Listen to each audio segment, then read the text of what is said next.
নমস্কার বন্ধুরা, শান্তি রান্নাঘরে সবাইকে স্বাগত। আজকে চলে এসেছি পাবদার একটি এমন ধরনের রেসিপি নিয়ে যা একবার বানালে বারবার বানাতে ইচ্ছে করবে। এই রেসিপিটি হয়তো অনেকেই বাড়িতে বানান, তবে আমি কিভাবে বানাই সেটা আজকে আপনাদের সঙ্গে শেয়ার করছি। আজকে বানাবো পাবদা মাছ দিয়ে বেগুন দিয়ে সিম্পল একটি ঝোলের রেসিপি, যা খেতে অত্যন্ত সুস্বাদু এবং হেলদিও বটে। চলুন তাহলে দেখে নিই কীভাবে আমি এই রেসিপিটি বানাচ্ছি। প্রথমেই আমি নিয়ে নিয়েছি পাবদা মাছ। এখানে ভালো ফ্রেশ পাবদা মাছ নিতে হবে এই ঝোল বানানোর জন্য। প্রথমেই লবণ এবং হলুদ মাখিয়ে প্রায় 10 থেকে 15 মিনিট বা আরও বেশিক্ষণ রাখতে পারেন। ম্যারিনেশন করে এইভাবে কিন্তু রেখে দিতে হবে। এই ম্যারিনেশনের সময় অল্প পরিমাণে তেল দিয়ে দিলে তাহলে কিন্তু মাছটা ভাজার সময় আর ফাটবে না, তাই আমি অল্প সর্ষের তেলও দিয়েছিলাম। ভালো করে হলুদ, লবণ এবং সর্ষের তেল মাখিয়ে নিয়ে 15 থেকে 20 মিনিট আমি ম্যারিনেশনের জন্য রেখে দিয়েছিলাম। ঠিক 20 মিনিট পরে আমি একটি কড়াই বসিয়ে দিয়েছি গ্যাস ওভেনের মধ্যে। এর মধ্যে দিয়ে দিচ্ছি সর্ষের তেল। সর্ষের তেল ভালো করে গরম করে নিতে হবে। পাবদা মাছ যেহেতু খুব নরম মাছ, তাই খুব ভালো গরম হয়ে গেলে তেল এবং কড়াই দুটোই যখন ধোঁয়া উঠতে শুরু করবে তখনই কিন্তু দিতে হবে পাবদা মাছ, তবে খুব সাবধানে।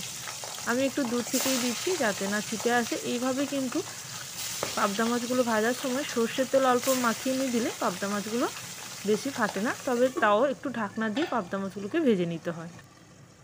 যারা কিনা নতুন রাঁধুনি আছেন তাদের জন্যই আমি এই প্রসেসটি বলে দিলাম। পাবদা মাছ অনেকে ভয়ে ভাজতে চান না, অনেক সময় তেল ছিটে আসতে পারে বলে, তাই আমি এই প্রসেসে ভাজার কথা বলে দিলাম। কিছুক্ষণ ঢাকনা দিয়ে রাখলেই মাছটা যখন একটা পিঠ ভালো করে ভাজা হয়ে যাবে তখন অপর পিঠটা উল্টে দিতে হবে খুব সাবধানে।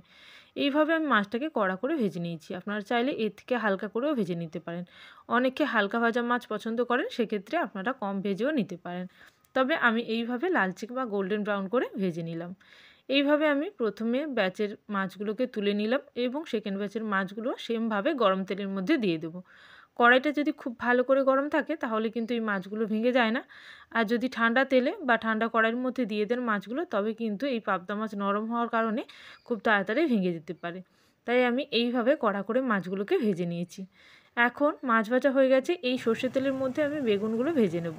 আমি যেহেতু এখানে বেগুন দিয়ে এই মাছের ঝোলটি করছি, তাই বেগুনগুলোকে ভেজে নিচ্ছি। আপনি যদি আলু দিয়ে করেন তাহলে কিন্তু আলুটাকে আগে ভেজে নিতে পারেন। আলু দিয়েও এই মাছের ঝোল খুবই ভালো হয়, বা মাছের বেগুন বা আলু কোনোটা না দিয়েও করতে পারেন। এখন আমি ভালো করে বেগুনটাকে ভেজে নেব। আপনারা চাইলে এখানে হলুদ দিতে পারেন, তবে আমি অল্প লবণ দিয়ে বেগুনটাকে ভালো করে ভেজে নিয়েছি। বেগুনটাকে ভালো করে ভেজে নিতে হবে, একেবারে বেগুনটা সেদ্ধ হওয়া পর্যন্ত ভালো করেই বেগুনটাকে ভেজে নিয়েছি। কারণ এই বেগুনটা আমি একেবারে শেষে, অর্থাৎ রান্নার শেষে দেব, ঝোলটা যখন ফুটে যাবে। এখন এই তেলের মধ্যে দিয়ে দিলাম কালো জিরে ফোড়ন এবং কাঁচা লঙ্কা চেরা দিয়ে দিলাম। দিয়ে কাঁচা লঙ্কাটা এবং কালো জিরেটা হালকা একটু ভাজা হলে এর মধ্যে মশলাটা দিয়ে দেবো। এখানে আমি পেঁয়াজ বেটে রেখেছি, আর কিছু মশলা নয়, এখানে শুধুমাত্র পেঁয়াজ আমি বেটে রেখেছি। এরপরে পেঁয়াজটাকে হালকা একটু কষাতে থাকবো এবং সঙ্গে দিয়ে দেবো সামান্য হলুদ এবং লঙ্কার গুঁড়ো। এই রান্নাতে আমি শুধুমাত্র জিরে বাটা এবং পেঁয়াজ বাটা দিয়ে করছি। আপনারা চাইলে অল্প সর্ষেও অ্যাড করতে পারেন। অল্প হলুদ দিলাম এবং অল্প পরিমাণে লঙ্কার গুঁড়ো দিলাম। যেরকম ঝাল খেতে চাইবেন ওই অনুযায়ী কিন্তু লঙ্কার গুঁড়ো দিতে হবে। এবার খুব ভালো করে মশলাটাকে কষিয়ে নিচ্ছি। মশলাটাকে যত ভালো করে কষানো হবে তত কিন্তু রান্নার টেস্ট ভালো হবে, তাই গ্যাসের ফ্লেম স্লো টু মিডিয়াম করে এইভাবে মশলাটাকে কষিয়ে নিতে হবে। মশলাটা কষানোর সময় গ্যাসের ফ্লেমটা স্লো করে দিয়ে আমি একটি বাটির মধ্যে মশলার বাটি ধোয়ার জল এবং সঙ্গে নিয়ে নিয়েছি 1 টেবিল স্পুন পরিমাণে জিরে। এখানে বাটা জিরেও দেওয়া যেতে পারে, আমি প্যাকেট গুঁড়ো জিরে ইউজ করছি। এবার ভালো করে এটাকে মিশিয়ে নিয়ে জলে গুলিয়ে রেখে দেবো। এদিকে মশলাটাও আমি স্লো ফ্লেমে আরও কিছুক্ষণ কষিয়ে নেব। মশলাটা যখন খুব ভালো করে কষানো হয়ে যাবে, পেঁয়াজের কাঁচা ভাব চলে যাবে, তখন আমি জিরেটা দিয়ে দিচ্ছি। জিরে দেওয়ার পরে ওই 1 থেকে 2 সেকেন্ড মতন একটু নাড়ি চাড়িয়ে নেব এবং গ্যাসের ফ্লেম হাই করে দেবো। এইভাবে ভালো করে নাড়ি চাড়িয়ে মিশিয়ে নিয়ে এক্সট্রা আরও কিছুটা জল অ্যাড করব। এখানে যেরকম ঝোল খেতে চাইবেন সেই অনুযায়ী কিন্তু এখানে জল অ্যাড করে দেবেন। আমি এখানে 3 জনের মতন রান্না করছি, তাই এখানে আমি 1 বাটি মতন জল অ্যাড করলাম এবং জিরে গোলানো জলও 1 বাটি মতন ছিল। এখানে প্রায় 1 থেকে 1.5 বাটি মতন জল ইউজ করা যেতে পারে 3 জনের রান্নাতে। এবার আমি স্বাদ অনুযায়ী লবণ দিচ্ছি। লবণটা একেবারে স্বাদ অনুযায়ী আপনারা অবশ্যই দিয়ে দেবেন। যেহেতু বেগুনে আমি অল্প লবণ দিয়ে রেখেছিলাম, তাই আমি অল্প পরিমাণেই লবণ দিলাম। এবার খুব ভালো করে মিশিয়ে নিয়ে যখন ঝোলটা খুব ভালো করে ফুটতে শুরু করবে, তখন আমি দিয়ে দিচ্ছি পাবদা মাছের ভাজাগুলো।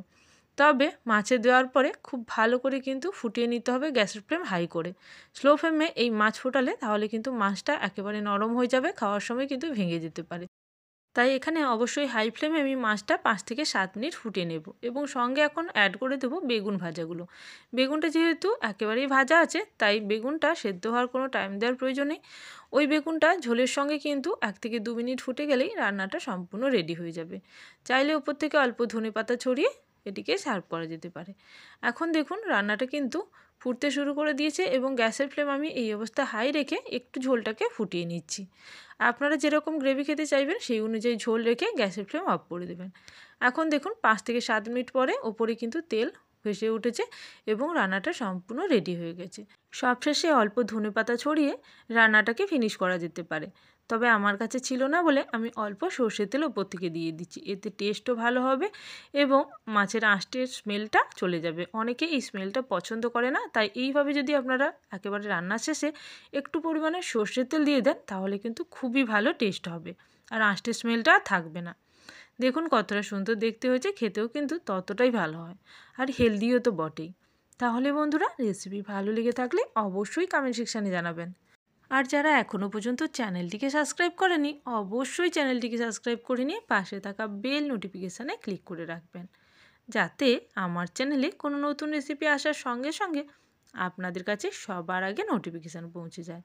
তাহলে আজকের জন্য এই পর্যন্ত, আবারও চলে আসবো নতুন কোনো রেসিপির সঙ্গে।